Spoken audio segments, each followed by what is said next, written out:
নমস্কার বন্ধু ও সহকর্মীগণ, এডুটেক চ্যানেলে আপনাদের সকলকে জানাই আন্তরিক স্বাগত।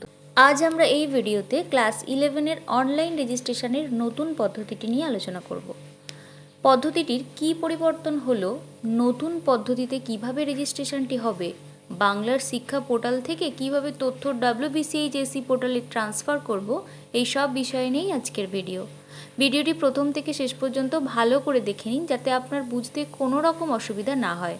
আর তার আগে এই চ্যানেলটিকে অবশ্যই সাবস্ক্রাইব করে নিন এই ধরনের ভিডিওর আপডেট সবার আগে পেতে। আসুন শুরু করা যাক। প্রথমে আমরা নোটিশটি একটু দেখে নেব।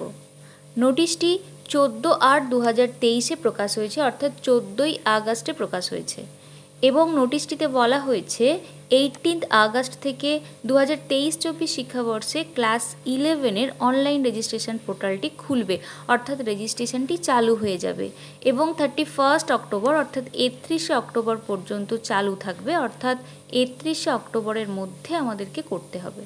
প্রসঙ্গত বলে রাখি, অনলাইন রেজিস্ট্রেশনের প্রসেসটি সমস্ত স্কুলে একই সময়ে চলতে থাকে বলে সার্ভারের খুব প্রবলেম দেখা যায়। সুতরাং এই রেজিস্ট্রেশনটি কম সময়ের মধ্যে কমপ্লিট করতে হলে আগে থেকে আমাদের কিছু কাজ করে রাখতে হবে। এই বিষয় নিয়ে একটি ভিডিও বানানো আছে, অবশ্যই সেটি দেখে নেবেন। আরও একটি গুরুত্বপূর্ণ কথা বলা হয়েছে, সেটি হলো make necessary correction at Bangla Shiksha portal before import the data and fill up registration form. ব্যাপারটি একটু বুঝিয়ে বলি।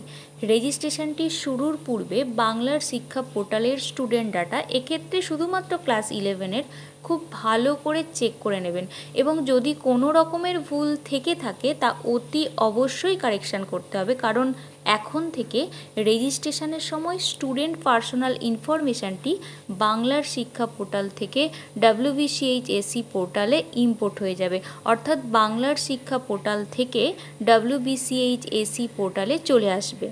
কিভাবে ইম্পোর্টের কাজটি করতে হবে বা পুরো পদ্ধতিটি কী রকম তা বলবো, তার আগে যেটি খুব গুরুত্বপূর্ণ তা হলো বাংলার শিক্ষা পোর্টালে কোন কোন তথ্যগুলি খুব ভালো করে চেক করতে হবে তা এখন একটু দেখে নেব। আমরা দেখে নেব name, code, mobile number, date of birth, Aadhaar number, gender, caste category, PWD, guardian's name, relationship, nationality, religion, citizenship, এছাড়া পার্মানেন্ট অ্যাড্রেস আর করেসপন্ডেন্স অ্যাড্রেস। এবার রেজিস্ট্রেশন প্রসেসটি একটু সংক্ষেপে বলে দিই। আর রেজিস্ট্রেশনটি চালু হলেই পুরো রেজিস্ট্রেশন প্রসেসটি একটি লাইভ ভিডিওর মাধ্যমে দেখিয়ে দেব। প্রথমে পোর্টালটি লগ ইন করে নেব, তারপর ফর্মসে যাব, এরপর স্কুল অ্যাপ্লিকেশান, তারপর ইম্পোর্ট বাংলার শিক্ষা ডাটা, তারপর ডান দিকে থাকা ইম্পোর্টে ক্লিক করলেই স্টুডেন্টের সমস্ত ডিটেলস এখানে চলে আসবে। তারপর এই রেজিস্ট্রেশনে ক্লিক করে বাকি রেজিস্ট্রেশনটি কমপ্লিট করতে হবে, অর্থাৎ ঠিক আগের বছরের মতোই অ্যাকাডেমিক ডিটেলস এবং আপলোডেড ডকুমেন্টসের মাধ্যমে রেজিস্ট্রেশনটি কমপ্লিট করতে হবে।